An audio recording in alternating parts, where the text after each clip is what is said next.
last place. So there's some good stuff. And then the really unhinged thing in the last week or so is Donald Trump, our former president, with an Easter message. So anyway, World War III, not good. So nothing there that I can use in these papers. Well, I did see a recent story that the National Enquirer, which has been on the auction block for 2 years, finally sold, and it's being finalized right now. So I looked at some of their headlines. How about snake found with human head in Arkansas? Is it Satan himself, or is it a freak of nature? Or here, alien Bible found. They worship Oprah. Jesus action figure cures the sick. Move over, G.I. Joe. Abraham Lincoln was a woman. Shocking pics found in the White House basement. Could it be that the Enquirer has outed our first trans president? Anyway, there was something, and I was Mike, when he started this whole thing, he would do something, and he'd come out and he'd say, now what did he say? Live from Dumbarton. It's Sunday morning. It doesn't have the same catch. Well, we have some people coming up, and just a few ground rules for participation. 1, clean family humor. No sex, violence, people of color, blonde jokes, dumb jokes, any disability, immigrants, Irish, Polish, Italians, Puerto Ricans, Mexicans, LGBTQIA+, whatever. So it's, you've got plenty of room there.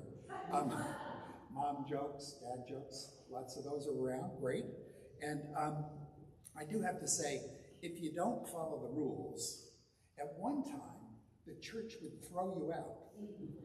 But the Methodist Church, with all these disaffiliations, they kind of force you to stay. Anyway, what I'd like to do is maybe invite Chip up to give us some humor.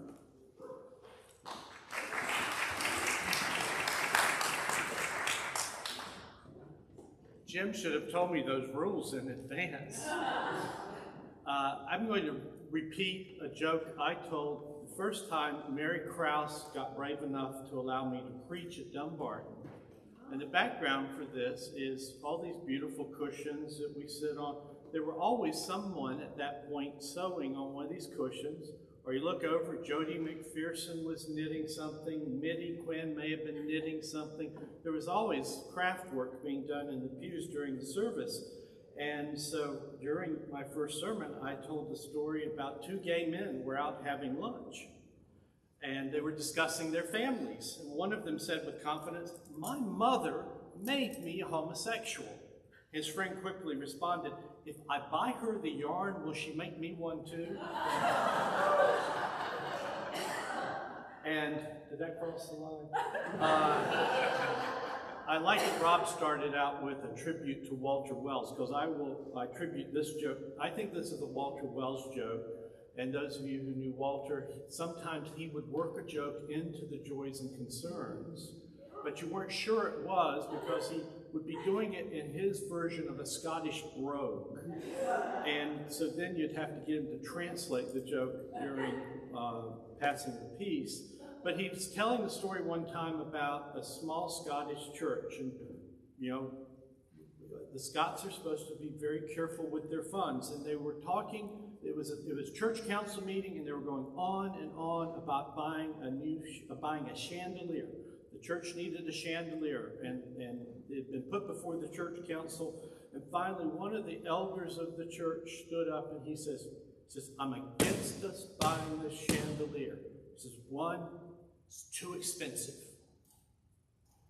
2, the church secretary can't figure out how to spell it. And 3, if we get the damn thing, there's no one in the congregation knows how to play it. I knew I was accepted at Dumbarton the first time Walter said to me, "Will you stay after church and help change the light bulbs in the chandeliers?" Which there is a very evil ladder back here that some of us have been up and changed these light bulbs periodically. And so as Ellen warned, there may be some light bulb jokes here. The first is the question about, in a charismatic church, how many people does it take to change a light bulb? Well, it takes 10. It takes 1 to change the light bulb and the other 9 to pray against the spirit of darkness. How many Baptists does it take to change a light bulb? Change? We don't change. How many Mormons does it take to change a light bulb? 5. 1 man to hold the light bulb and 4 of his wives to turn the ladder around underneath it. How many televangelists does it take to change a light bulb? 1. But for the message of light to continue, we beg you to send in your donation today. How many of our Episcopalian friends does it take to change a light bulb? Well, once again, it's 10. It's 1 to change the light bulb, 9 to say how much they like the old one better. Which always leads us to the question of how many United Methodists does it take to change a light bulb? Now, there are various understandings of this. The first answer is 22. 1 to hold the ladder, 1 to climb the ladder, 10 to form a committee to evaluate the effectiveness of the old light bulb, and 10 to form a committee for a potluck to welcome the new light bulb. Some people merely say, change? You can't change that light bulb. It was given as a memorial. But finally, this statement was issued. We choose not to make a statement either in favor or against the need to change a light bulb. However, if in your own journey you have found that a light bulb works for you, that's fine. You're invited to write a poem or compose a modern dance about your personal experience of relationship with your light bulb, or another light source, or a non-dark resource, and present it next month at our annual Light Bulb Sunday service, in which we will explore a number of light bulb traditions, including incandescence, fluorescence, 3-way, long life, and tinted, all of which are equally valid paths to luminescence.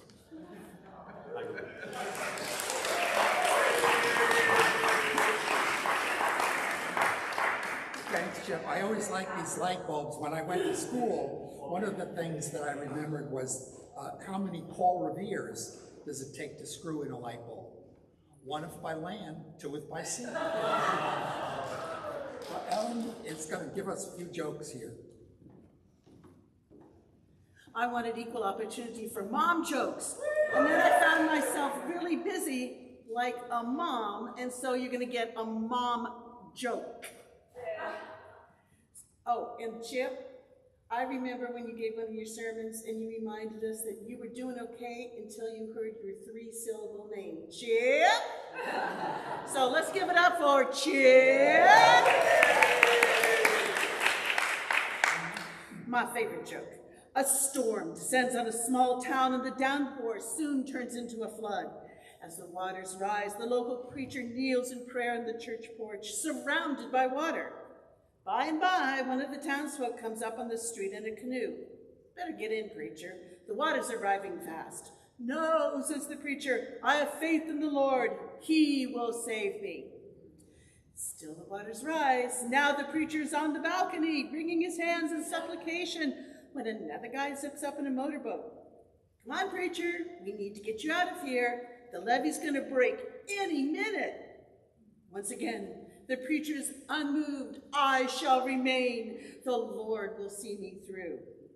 After a while, the levee breaks and the flood rushes over the church until only the steeple remains above water. The preacher is up there, hanging onto the cross, when a helicopter descends out of the clouds and a state trooper calls down to him through a megaphone. Grab the ladder, preacher. This is your last chance. Once again, the preacher insists the Lord will deliver him. And predictably, he drowns. A pious man, the preacher goes to heaven. After a while, he gets an interview with God, and he asks the Almighty, Lord, I had unwavering faith in you. Why didn't you deliver me from that flood? God shakes his head. What did you want from me? I sent you 2 boats and a helicopter.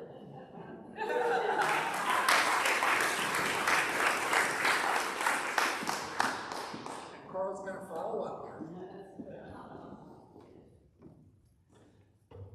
Well, this is more of a observation as well as a joke. I thought it was interesting the world of theology was packed into 2 lines, and it also speaks to some of the things that we're going through in the Methodist Church in a lighthearted way.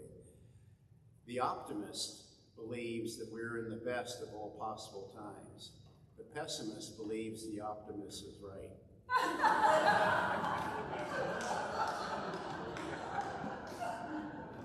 Thanks, Carl. Well, next we're going to have Cheryl. You going to do a song for us? Well, while she's kind of coming up and getting ready, I just thought I'd follow up with one little dad joke. One day, St. Peter, he's lined up all these dads that are waiting at the pearly gates to get in. So he said, well, I want all the henpecked dads to form a line here, and all the non-henpecked dads to form a line here. Well, there's a lot of shuffling around, and there's a line of all the henpecked dads as far as the eye could see. And the other line is one guy. So St. Peter goes over and he says, sir, are you sure you're in the right line? And he said, absolutely. My wife said, stand right here and don't move.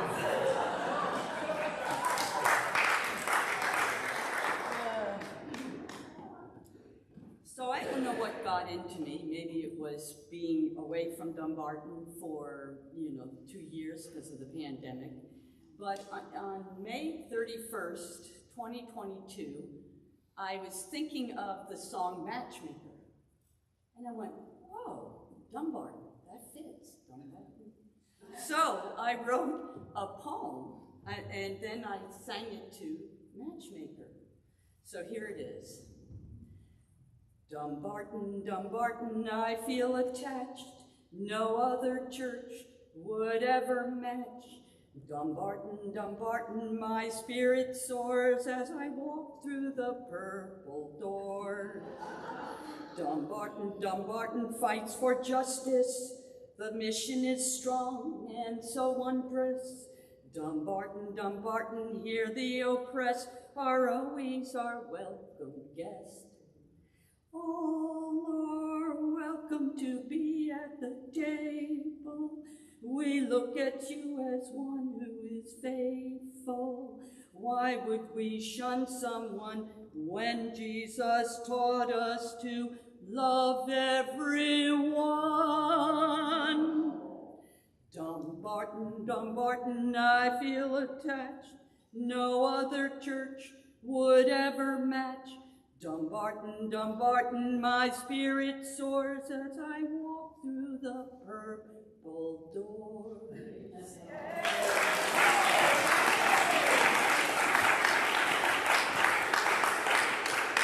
All right. Jennifer, are you around?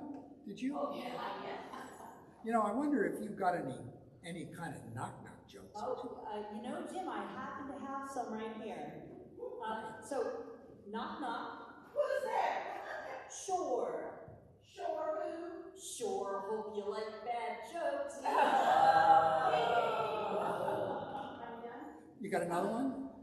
Why, I do. Maybe someone else will help here. Oh, knock, knock. Who's there? Dishes. Dishes who? Dishes, the police. Open up.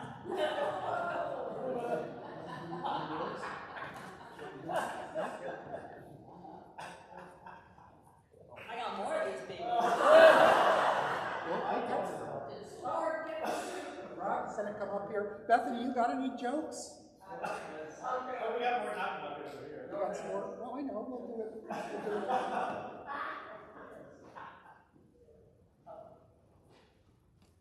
Let's see. So,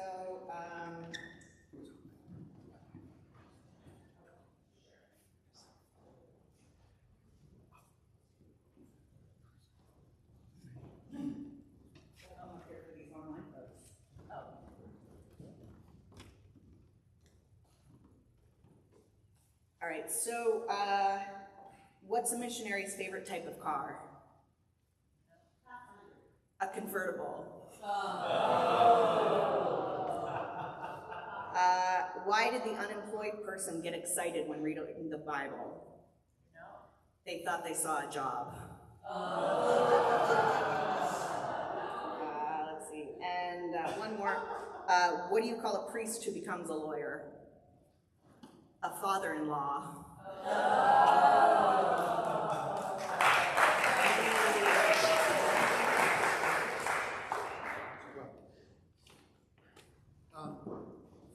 Alan, how about Alan? You want to do your little piece here?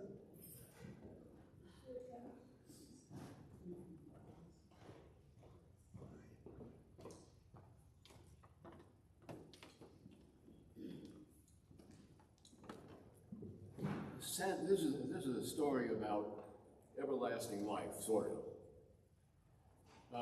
Santa Barbara is a beautiful town in California. It has some great attractions, a beautiful seashore, a fine university campus, and a distinguished zoo, which is known for a stately old lion, possibly the one you saw in the MGM movies, you know, growls at you. Well, this is a story about some scientists at the university who are looking into factors that relate to longevity in mammals. And they had this rather implausible theory that you could extend the life of certain mammals by feeding them certain things. And they had chosen to feed newly hatched seagulls to porpoises down by the ocean who were kept in a nice enclosed pen. And the scientist was coming down through town with his fresh load of newly hatched seagulls and passed by the zoo, and unfortunately, the zookeeper had left the gate open to the lion's cage.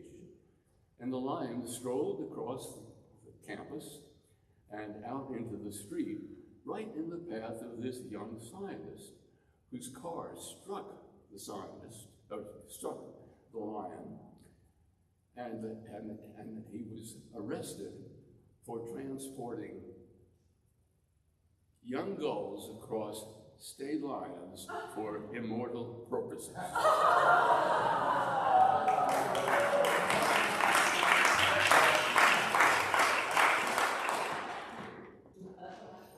I think we need a few more knock-knock jokes after that. We got one.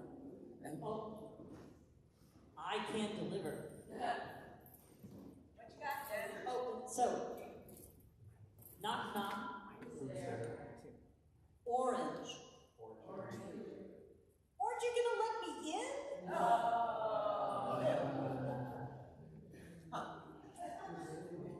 well, now we've got a real treat. Joe Eldridge.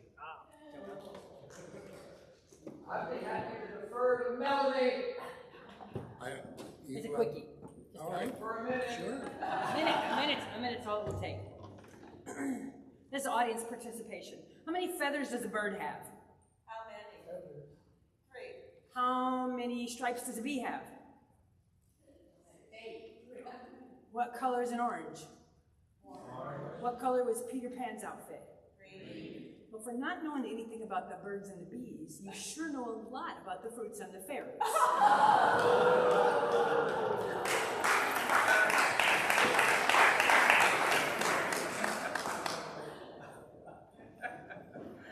Joe's going to tell us about Tennesseans, Tennessees, what do they call people from Tennessee? Not Tennesseans. Hillbillies. Hillbillies. And I can't resist telling this joke. You remember when Jesus had confronted a crowd eager to stone a woman who had committed adultery? Yeah. And Jesus said, "Let he who is without sin cast the first stone." About that time, this huge rock comes sailing over the crowd. And Jesus says, "Now, mother."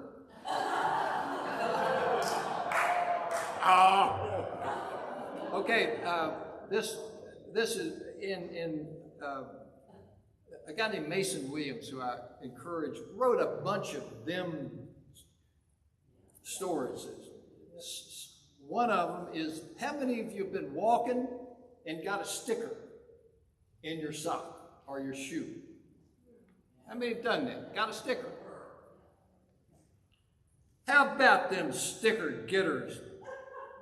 Ain't they neat? Getting them stickers in they feet, getting them goat heads, getting them briars, picking them out with the sticker picking pliers.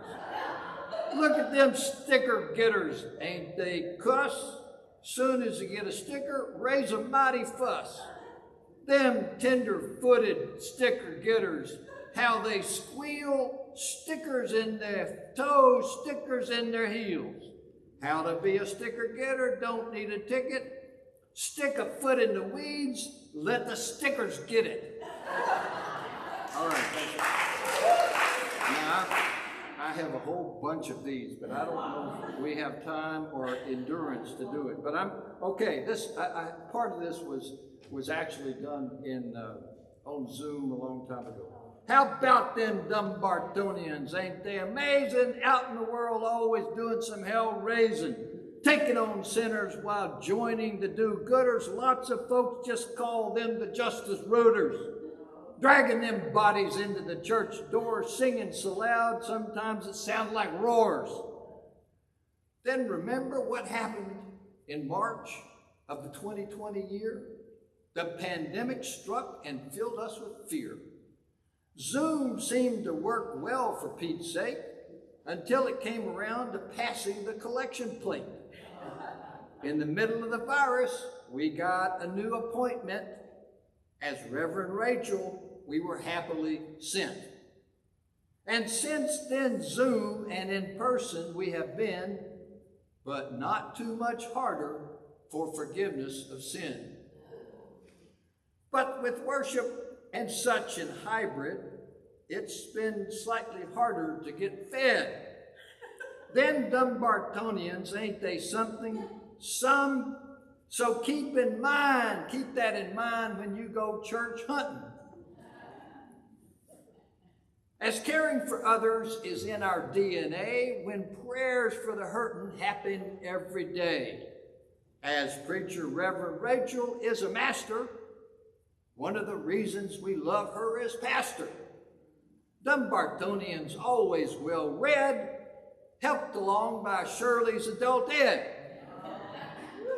With a year of months, especially May, what would we do without G. Hay? And we have music that touches the divine. It was our good fortune, Stefan Petro, to find. And we all say hurrah for our pastoral intern, Yah. And while we can't give you COVID immunity, next best thing is to be part of the Dumbarton community.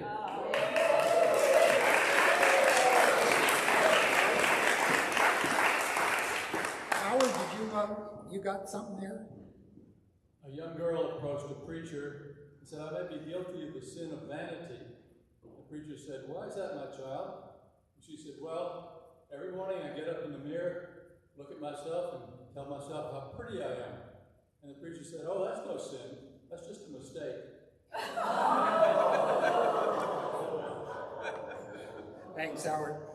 Well, Joan's going to give us a little bit of a Dumbarton monologue here. You want to come on up, Joan?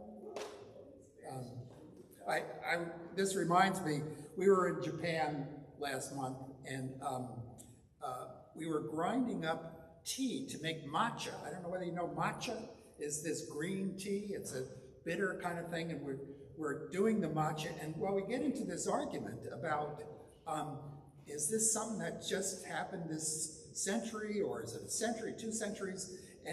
But I remembered that this is really much older. Shakespeare wrote a play, Matcha Ado About Nothing.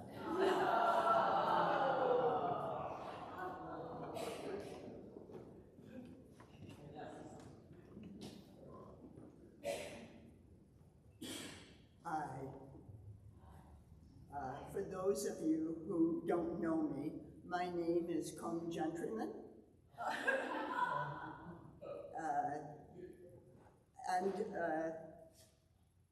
Today, we are recognizing some Dumbartonian volunteers. So if your name is called, please stand up and wave. For example, I want to recognize Finny Ginch. Is Finny Ginch here? What about Dartha Mickey? Dartha Mickey, all right. Who does anything and everything for Dumbarton. Some people may think that I'm confused, but I say neck-ho. I just dink differently. Now, I want to express my appreciation for Quim Jin, our MC, who was asked by Reverend Rachel to serve hats.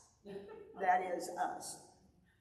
We're very lucky to have him because Mim and Jitty are frequently traveling in other countries or going on cruises.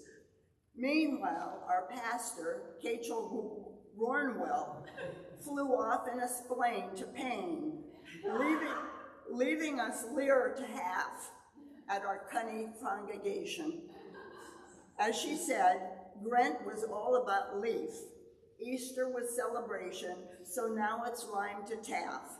Ha, ha, ha. Usually, this kind of king is done at Dumbarton's Detreat, but that's been postponed till the fall. Since idle minds are the weevil's dirt shop, as they say, I pass our gaster decided she'd better beep us kissy while she's away. We have plots on our late, actually. Just ask Garl Chorgy.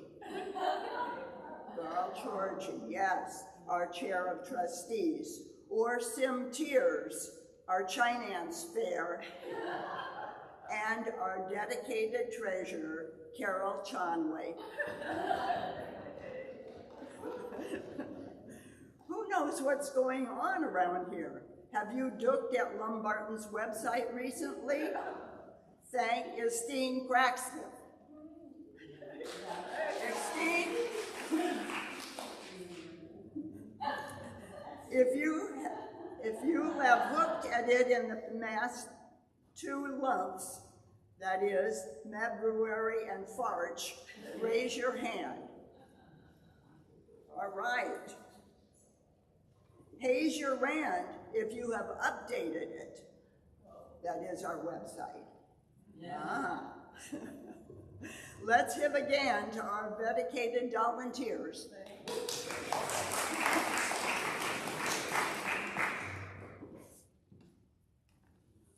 I think I'm being called soft stage.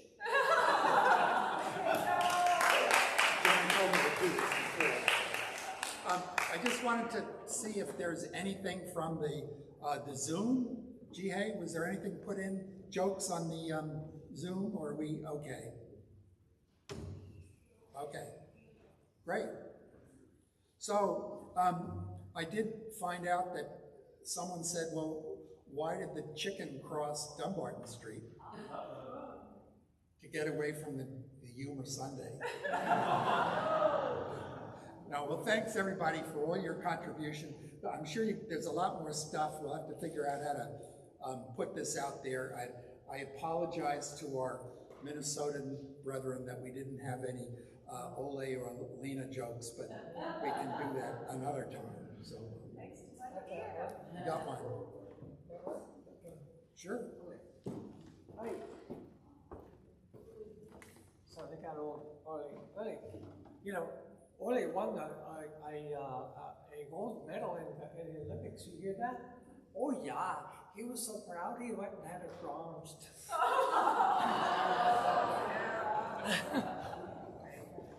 Well, thank you. I think we've probably taken enough time. So let's get out there and keep our humor going.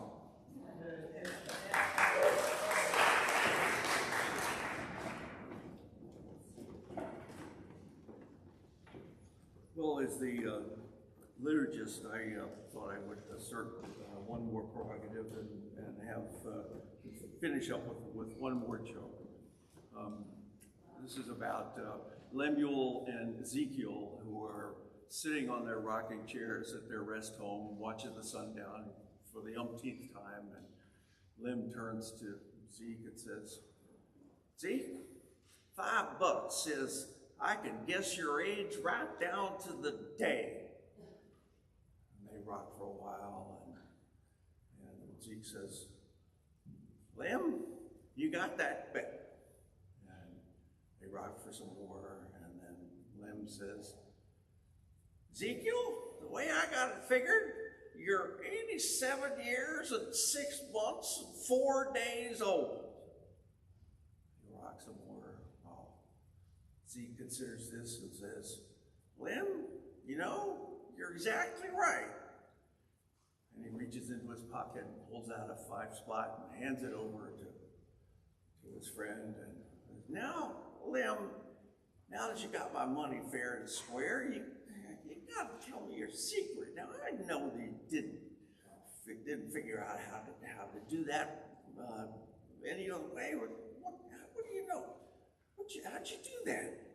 And they rock some more. And it's simple. "We did this yesterday." I thought that I might be transgressing Jim's prohibition on ageist jokes, but I've already proven that I could be one of these guys. We've arrived at the time in our worship service for giving our gifts. As you know, you can just read in the bulletin that you can do it by using the little doodad right next to the